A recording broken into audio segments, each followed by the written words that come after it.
से जो सारे फहरिस्त है वो वक्त पे नहीं पहुंचना है। हम सिर्फ वक्त पे पहुंचते हैं नमाजों को, वो भी सिर्फ इसलिए कि इमाम साहब को पकड़ सके आप 2 मिनट लेट आए, आप पहले नहीं आए, और इतना बलवा होता है। लेकिन तो नमाजों का वक्त पे पढ़ना वो पकड़ने में नहीं आया हमारी जिंदगी में। उसी नमाजों का पढ़ना एक रस्म है, जो पढ़ना है सब दिमाग से होगा। बल्कि हमारा पूरा दिन ऐसे गुजरता है, वक्त हम जाया बहुत करते हैं। तो मैंने एक और बात भी देखी कि हमारे रिसोर्सेस हम बहुत जाया करते हैं। जो अतराफ के लोग हैं उनसे फायदा नहीं उठाते, उनसे सीखते नहीं हैं, अतराफ के लोगों को सिखाने की कोशिश नहीं करते हैं। तालिब इल्म हैं, लोग जो हमारे मोहल्ले में हैं वो मिलते नहीं है किसी के, वो चाहते नहीं है कि जो उनका 25 साल या 30 साल का जो तजुर्बा है अंग्रेजी लिखने का, अंग्रेजी बोलने का, स्पेलिंग का, आवाज का, वो चाहते नहीं है कि नई पीढ़ी को मुंतकिल करें। लेकिन जो चीज मुंतकिल हो रही है वो 2-3 चीजें बड़ी शद्दुमत से मुंतकिल हो रही है। पहली बात तो ये कंप्यूटर टेक्नोलॉजी बड़ी तेज रफ्तारी से सूरत के साथ दूसरी पीढ़ी में जा रही है, और शायद हम कुछ और बहुत सारे बड़े काम कर लें। तो कल भी जिनसे मुलाकात हुई खासतौर पर फैसल शेख साहब है, वो टेक्नोलॉजी को मुतारिफ करवा रहे हैं पाकिस्तान में, और तकरीबन वो 70 मुल्कों के साथ काम कर रहे हैं ऑनलाइन। और वो फिनलैंड से भी यूनिवर्सिटी से जो KM के जो यूनिवर्सिटी है उससे मुंसलिक है। तो दूसरी बात जो हम ट्रांसफर कर रहे हैं वो हमारी बेईमानी और काहिली है। तो मैं इसे दुआ करता हूँ अल्लाह से कि बेईमानी और काहिली हम अपनी अगली पीढ़ी को ना दे सकें, वरना हम लोग बहुत काहिल भी हैं और बेईमानी को हमने ऐसा लगता है कि ईमान का हिस्सा समझ लिया है कि बेईमानी किए बगैर कामयाब नहीं हो सकते आप। लेकिन जब कामयाबी के किसी फलसफे की हम बात करते हैं तो इरफान साहब का जिक्र बहुत आता है, मैं भी जिक्र करता हूँ और कई लोग जिक्र करते हैं कि कामयाबी का ताल्लुक इरफान साहब से। एक तो कामयाबी को डिफाइन इरफान साहब ने किया है, दूसरी ये कि कामयाबी डाइजेस्ट एक निकालते थे, कामयाब पाकिस्तान इनका एक प्रोग्राम है। तो कामयाबी क्यों होती है लोगों से पूछते रहते हैं, और अपने YouTube चैनल पे और मुख्तलिफ जगहों पे लोगों को बताते हैं कि कामयाबी होती क्या। तो कामयाबी क्या वो सेरोटोनिन है, ऑक्सीटोसिन है, आपके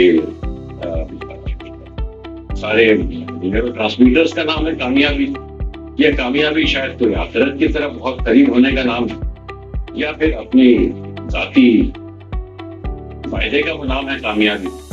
दूसरी बात कि हम बार बार बात करते हैं फोकस की, कि कैसे ध्यान करें, फोकस कैसे करें। फोकस हमारा होता नहीं है। हम एक ईमेल करने के लिए बैठते हैं तो उसमें से 10 हमने उसको तोड़ मोड़ के बना दिया कि फिल्म हासिल करो, यहाँ तो कोई चीन था, कहाँ से चीन आ गया। तो ये बात भी है, लेकिन जैसे सर ने उस दिन बताया था कि वही हदीस है, लेकिन बड़े मुहद्दिसीन जो कहते हैं कि हदीस नहीं है, और वो कहावतें होती हैं या फिर एक सीक्रेट लैंग्वेज जो है हमारे रूहानी मालिजों की या रूहानी साथीज़ा की, उनकी एक खुफिया ज़बान होती है। वो लिखते भी हैं, लिखकर भेजते भी हैं, और वो लिखकर ज़मीन में भी दबाते हैं। तो ये सारी ध्यान की और ज्ञान की बात है हमारी। अच्छा, फिर कहते हैं सर कि ये किस्मत आदमी लिख के लाता है, अपनी तस्वीर लिखी भी होती है, तो हमारा क्या कमाल, हम क्यों करने आए। लेकिन आप देखिए जितना जिंदगी में हम काम करते हैं 70% तो आप उसमें आपके मर्जी नहीं है, आपका खाना हजम करना आपकी मर्जी है। हमारे ये इरफान साहब की खास बात ये कि श्रीलंका गए थे किसी गुरु की जो पहाड़ पे रहता है, वो अभी भी शायद जिंदा है ना, इंतकाल हो गया उनका। जब भी नाम लेते हैं सर बड़ा इज्जत से नाम लेते हैं। तो वो शायद 10 दिन की एक वो इनकी मेहनत की किसी पहाड़ों में, तो कई लोग 3 दिन बाद चले गए सर। 10 दिन के बाद भी शायद एक दिन एडिशनल रहे थे वहां पर, ताकि नए आने वाले बैच को देख सकें कि कौन आया है। लेकिन उसके बाद सर की जिंदगी में बड़ी तब्दीली है। तो मैं दरख्वास्त करूंगा सईद इरफान साहब से, जो कामयाबी डाइजेस्ट एडिटर है पाकिस्तान, कामयाब पाकिस्तान के जो फलसफा है उसके खालिद है सर। और सर की खास बात मैं बताता चलूँ, 40 से ज्यादा किताबें, 48 किताबें सर ने लिखी हैं, इसमें तर्जुमे ज्यादा शामिल। और सर की एक नॉवल है जो अभी पिछले महीने या इसी महीने 8 अगस्त बाजार में आई है, जिसका रुनुमाई की थी, फायर स्क्वाड। बड़ी कमाल का नॉवल है, बड़ा छोटा नॉवल है। और हमारे कुछ मेहमानों में हमारे साकिब साहब शामिल हैं, जो वहाँ मुलाकात हुई थी। ये भी NLP के माहिर हैं। वसीम साहब हमारे बड़े खास दोस्त हैं। शहजाद साहब सर भी हमारे FM के दोस्त हैं। अहमद फराज साहब उनके साथ बैठे हैं। और जो हमारे बड़े खास मेहमान हैं वो नसीम साहब हैं। ये देखते कुछ नहीं है लेकिन सुनते सबकी हैं और इनको पता करना क्या है। तो नसीम साहब आपका शुक्रिया, और मैरी मुश्ताक साहबा आपका शुक्रिया, आप तशरीफ लाएं। मैरी मुश्ताक साहबा ने कल एक बड़ा फंक्शन किया, रेवोल्यूशनाइजिंग की एजुकेशन, उस पर कई लोगों को उन्होंने बुलाया था यहाँ पर। और हमारे ये बुशरा साहब बैठी जो मॉन्टेसरी की डायरेक्टर और वोकल कोच है इरफान साहब, प्लीज सर। बहुत बहुत शुक्रिया।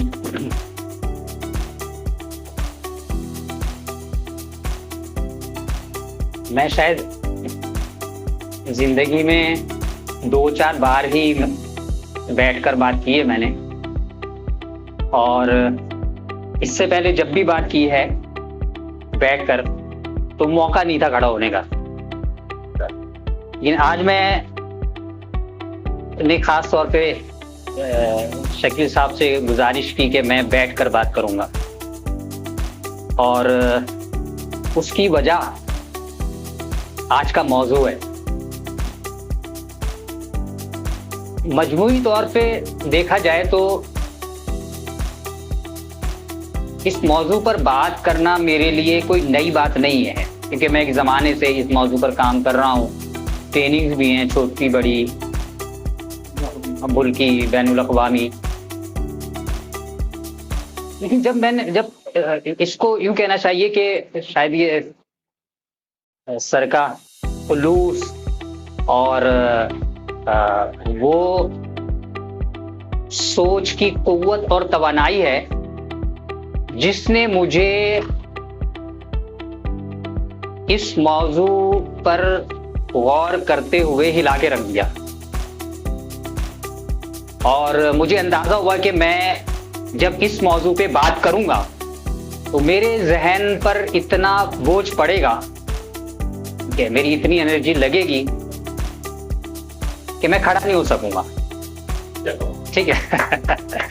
और उसमें देखें, ये तालियां आपके लिए, क्योंकि जिस अंदाज से आपने ये उन्वान बनाया ना, और उसके बाद जो आपने एक छोटा सी जो 2-2.5 सत्रों पर मुश्तमिल उसकी जो वजाहत की है, तो मेरी कोशिश ये होगी कि मैं बहुत ही मुख्तसर से वक्त में आप लोगों के सामने कुछ बुनियादी चीज़ें रख सकूं जो मैंने अपने असातिज़ा से हासिल की।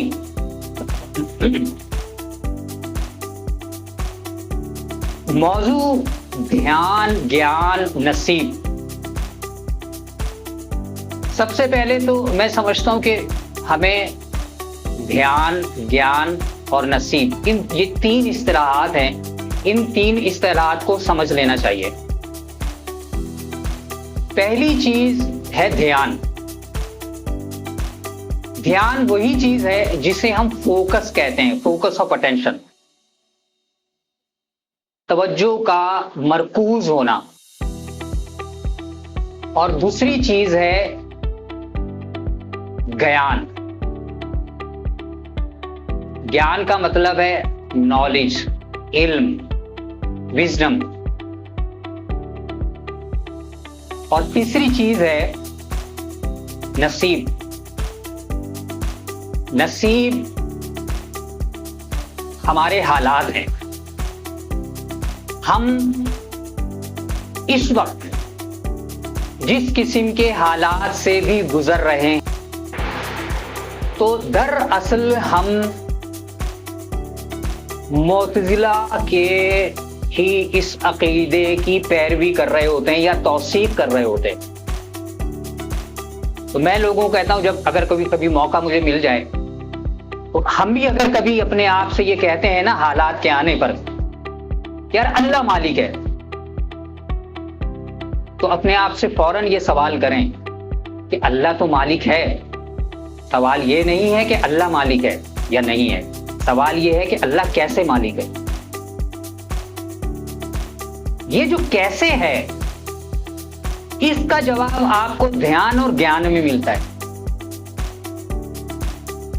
हम जब कहते हैं अल्लाह मालिक है, तो दरअसल हम ये कहते हैं कि यार 100% मेरी जिंदगी के हालात, मेरी जिंदगी के में जो कुछ हो रहा है, अच्छा या बुरा, मेरे ख्याल में, ठीक है, वो सब का सब वो मेरे इख्तियार में नहीं है।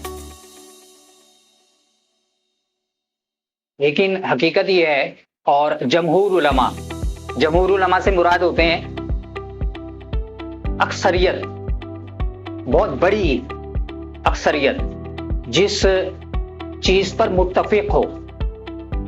तो जमहूर उलमा का, चाहे वो किसी भी मसलक से ताल्लुक रखते हो, जमहूर नसीब बदलना चाहती हूं तो मुझे इसी तरतीब से काम करना होगा। पहले ध्यान, उसके बाद ज्ञान, फिर वो नसीब क्रिएट करेगा। तो ध्यान किस चीज का?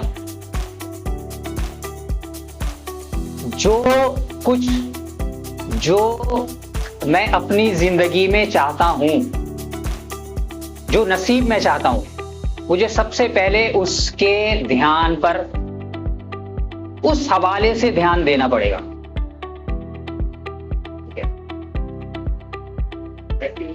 जी, थोड़ा सा इसको वजाहत करते हैं, जैसे आपने नसीब बदलने को कहा है ना, जी, इसकी सिचुएशन थोड़ी देर सबके लिए क्लियर कर दें कि किस बात के लिए कैसे नसीब करने के बारे में सोचा जा सकता है, थोड़ा सा इसको बता दें। हाँ, ये जी, मैं नसीब की तब्दीली ही पे बात कर रहा हूँ। एक मामला बता दें कि कौन फर्जी तौर पे कोई ऐसा मामला जिसको तब्दील करना था। जी, मैंने अभी उसकी मिसाल दी ना, मिसाल के तौर पे जो तकदीर मुअल्लक है, तकदीर मुतलक है, मेरा खानदान, मेरा डीएनए की जो प्रोग्रामिंग हुई है, ठीक है, मैं जिसके घर में पैदा हुआ हूँ, ठीक है, मेरी मादरी ज़बान, ये सारी की सारी चीज़ें, मेरा रंग, ये सारी की सारी चीज़ें वो है जो मेरे इख्तियार में नहीं, ये तकदीर मुतलक से ताल्लुक़ रखती हैं। मेरी तालीम है, मैं अपना मुस्तकबिल कैसा बनाना चाहता हूँ, ठीक है, वज़न की कमी ज़्यादती है, ठीक है, लर्निंग है, ये सारी की सारी चीज़ें तकदीर मुअल्लक से ताल्लुक़ रखती हैं। क्लियर? ठीक है जी।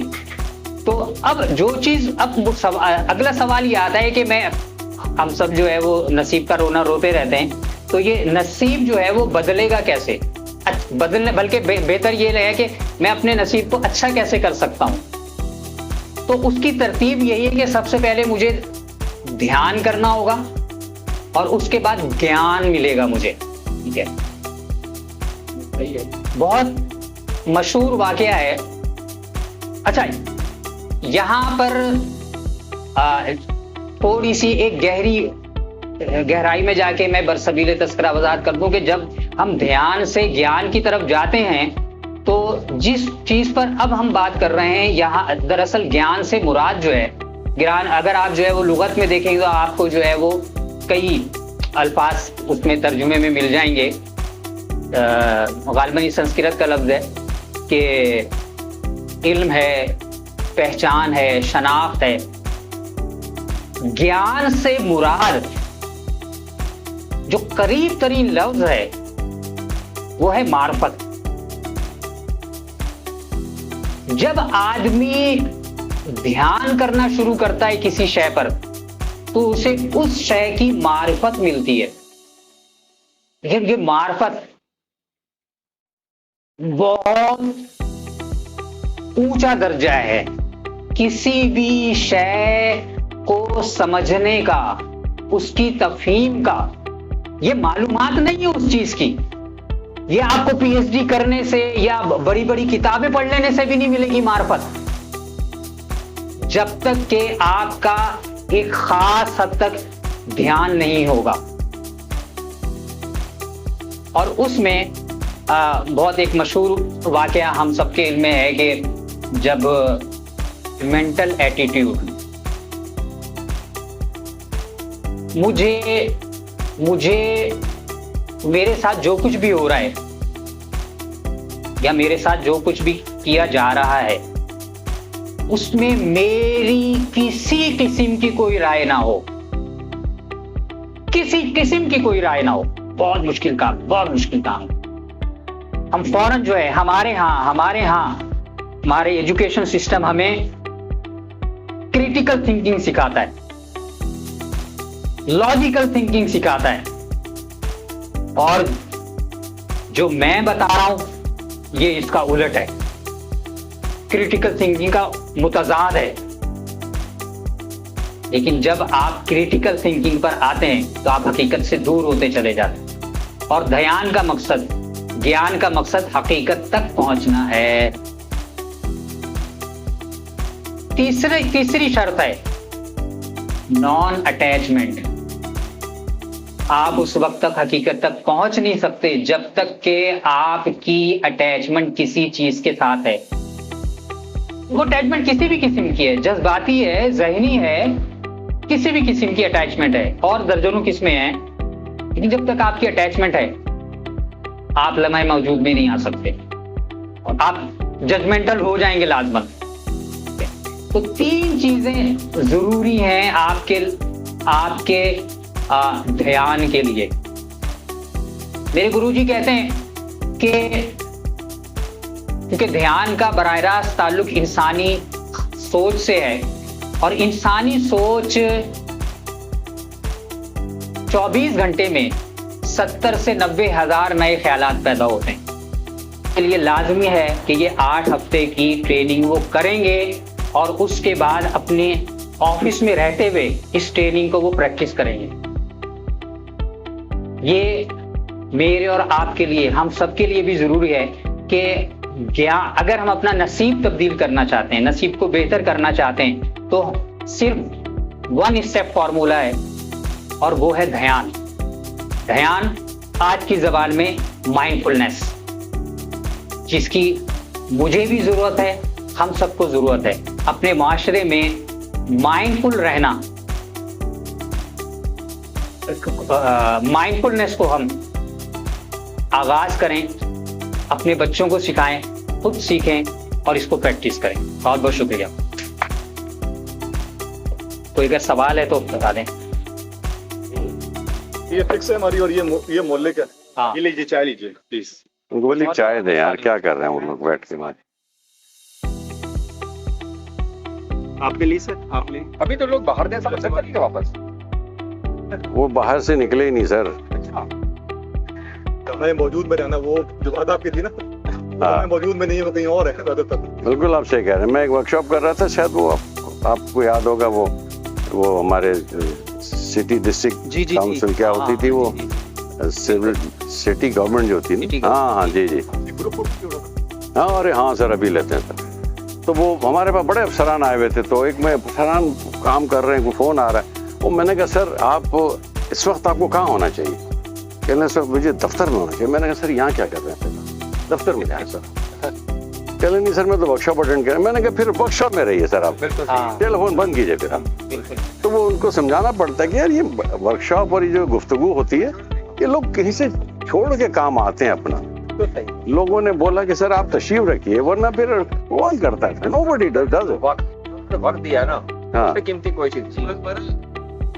सर आप चाय ले, आप ये ले लें नहीं सर। सर, आप ले आ रही है सर। नहीं वो आ रही है सर, पता नहीं कैसे खत्म हो गई आती। अगर जिसका नहीं पीने दिल चाहे उसको ये दे दें सर। ये हाथ में लेके ऐसे खड़े होते हैं चाय। सर आज माशाल्लाह एक तरफ समंदर, तो दूसरी तरफ इनका समंदर, और इस दोनों समंदर के बीच में दिल चाह के गर्क हो जाओ। और ऊपर से खजा आ गई सर। होनी यही सोच चाहिए। और वो नसीम ने कहा कि मार्फत, उसकी इसमें मार्फत पहले मिल गई न्यूटन को। सारी डिस्कशन में है, सही नहीं है उसको, न्यूटन को। भाई देखे ना, सेब गिरा तो उसने सोचा कि गिरा क्यों, बाद में उसको उसका ज्ञान हुआ, या क्या सर कहेंगे कि ये कशीश शकल की वजह से हुआ। हाँ सर, असल में सर जी जनाब, तो अभी हमारा जो है वो ट्रेनिंग सेशन कंप्लीट हुआ है, जो कि कंडक्ट कर रहे थे 5 साहब। बहुत ही इंटरेस्टिंग था, मालूमाती था। मेरे साथ हमारी कुलीग मौजूद हैं, मैडम महरीन मुश्ताक। तो जनाब MM के चले जनाब उनसे जानते हैं कि कैसा रहा। जी बहुत अच्छा सेशन रहा, बहुत विजडम दिया आज उन्होंने। ध्यान और ज्ञान और नसीब के हवाले से बहुत ज़बरदस्त इन्होंने बातें की। इनका कोर्स लाजमी ज्वाइन कीजिएगा आप लोग, और आप लोग 8 दिन के अंदर, 8 वीक्स के अंदर ये आपको बहुत ही परफेक्ट माइंडफुलनेस की एक्सरसाइजेस करवाएंगे। बहुत ज़्यादा क्रिएटिव हो जाएंगे, आप अपने ध्यान पे काबू करना सीख जाएंगे, जो बहुत बड़ा गिफ्ट है अल्लाह की तरफ से। हम लोग अपने ध्यान पे काबू नहीं रख पाते, हम लोग अपने ऊपर अपने इमोशन पे कंट्रोल नहीं कर पाते, जिसकी वजह से हम बहुत ज़्यादा प्रॉब्लम्स का शिकार होते हैं, कॉन्फ्लिक्ट का शिकार होते हैं। इन चीज़ों से बचने के लिए माइंडफुलनेस बहुत ज़रूरी है। Thank you so much. Thank you so much. अच्छा जी, इसके अलावा हमारे साथ हैं एक सोशल एक्टिविस्ट, हमारे बहुत प्यारे दोस्त वसीम भाई हमारे। सर प्लीज तशरीफ लाइए। जी वसीम साहब, तो बहुत शुक्रिया आपका, आपने टाइम दिया और अभी हम इस पे बात कर रहे हैं। सेशन अभी हमने अभी लिया, कैसा रहा सेशन? माशाल्लाह बहुत बेहतरीन रहा, और इसको लोगों तक पहुंचाने की ज़रूरत है। मुझे अच्छा लगता अगर बहुत सारे लोग आ जाते। इस वक्त लोग मुझे कम नज़र आए यहाँ पे, लेकिन इंशाल्लाह नेक्स्ट टाइम हम फिर करेंगे ये, क्योंकि इतनी कीमती बातें हुई हैं, सब ने अपनी राय का इजहार किया, अच्छे सवालात हुए, अच्छे जवाबात भी मिले, जिसकी जो राय थी उसने इजहार किया, और जाहिर है खासतौर पे बात की गई ज्ञान पे, ध्यान पे, नसीब पे। बिल्कुल। इस बारे में क्या कहेंगे आप? नहीं, बहुत अच्छी बात है। देखें, आप कोई भी काम कर रहे हैं ना, उस पर आपका फोकस होना जरूरी है। फोकस होने के लिए सब में पहली चीज है, उसे हम मिस कर जाते हैं, वो है यकीन। अगर आपका यकीन है आप क्या कर रहे हैं, उसके क्या नताइज हैं, आप क्यों कर रहे हैं, किस लिए कर रहे हैं, आपको करना चाहिए या नहीं, तब आप उस पर फोकस कर सकेंगे। फोकस अब आप जब कर लेंगे इंशाल्लाह, तो उसका इल्म भी आएगा, तजुर्बा भी आएगा, और फिर अच्छे नताइज भी आएंगे। तो मैं तो ये समझता हूँ लोगों को फोकस करने की जरूरत है। आप कुछ भी कर रहे हैं, फोकस कर। और सब में पहली चीज क्या है, अपने आप को डिस्कवर करें, आप हैं कौन, क्या हैं, अल्लाह ताला ने क्या आपके अंदर रखा है ऐसा जो आपको यूज करने को मजबूर करे कि हाँ भाई मैं यूज कर सकता हूँ ये, जिससे लोगों को भी फायदा हो और आपकी जिंदगी को भी फायदा हो और उस जिंदगी को भी फायदा हो। बहुत शुक्रिया, थैंक यू सो मच। बहुत शुक्रिया। बहुत सारे यहाँ पे गेस्ट थे, बहुत लोगों ने पार्टिसिपेट किया, कुछ नहीं भी आ सके, और जो आए उनमें एक हमारे साथ FM 101 के बहुत ज़बरदस्त मायानाज प्रेजेंटर हैं, जो कि अपनी आवाज़, अपने लहजे की वजह से बहुत मशहूर हैं। अहमद फराज, अस्सलाम वालेकुम। वालेकुम सलाम। बिल्कुल कैसा अभी हमने लिया, बताएं ज़रा। ज्ञान की बात हुई, फोकस की बात हुई, नसीब की बात हुई, किस तरह उसको इंटरलिंक किया? आई थिंक हम जो भी ज़िंदगी में कर रहे होते हैं, मुझे हर चीज़ में हमें फोकस करना ज़रूरी है, ध्यान, क्योंकि the person is made of a lot of things. हमारी ज़िंदगी में जितनी भी चीज़ें हैं, रिलीजन है, रीजन है, फैमिली, स्कूल ऑफ थॉट्स जो हैं हमारे जितने भी, हम उसकी अगर बात करें तो वहाँ अगर हम हर चीज़ पे फोकस करें, because when you are getting something from anything, यानी कि जो भी चीज़ें माशरे में हमें बनाती हैं, अगर मैं अहमद हूँ तो मुझे अहमद बनाने में माशरे का बहुत बड़ा हाथ है, उसमें बहुत सारे फैक्टर्स हैं। तो हर चीज़ पे अलग अलग फोकस करना मेरे लिए ज़रूरी है, हर चीज़ को पे बैक करना मेरे लिए ज़रूरी है, ताकि मेरा ध्यान बढ़े और मेरा ज्ञान जो है वो उसके बाद ऑब्वियसली बढ़े। क्योंकि अगर मैं फोकस करता हूँ उन चीज़ों पे जिन्होंने मुझे बहुत कुछ दिया, and I am gonna give them back, तो मुझे ऐसा लगता है कि मैं और निखरूंगा और मेरा जो ध्यान और ज्ञान है वो आहिस्ता आहिस्ता इंशाल्लाह बढ़ता रहेगा। Thank you. चलें, thank you so much, welcome sir, thank you so much for taking an interview. तो जनाब, ये तो था आज का व्लॉग, जिसमें हमने एक सेशन अटेंड किया, जिसमें ज्ञान की बात हो रही थी, फोकस की बात हो रही थी, नसीब की बात हो रही थी, और इरफान साहब ने बड़ा अच्छा सा हमें जो है इस पर लेक्चर दिया। जितने भी पार्टिसिपेंट्स थे उनके रिव्यूज़ भी आपको दिए, और मैं उम्मीद करता हूँ कि आपने भी इससे बहुत कुछ सीखा होगा। हम मिलते हैं नेक्स्ट वीडियो में और सीखने वाली बातों के साथ। मुझे दीजिए इजाज़त, अल्लाह हाफ़िज़।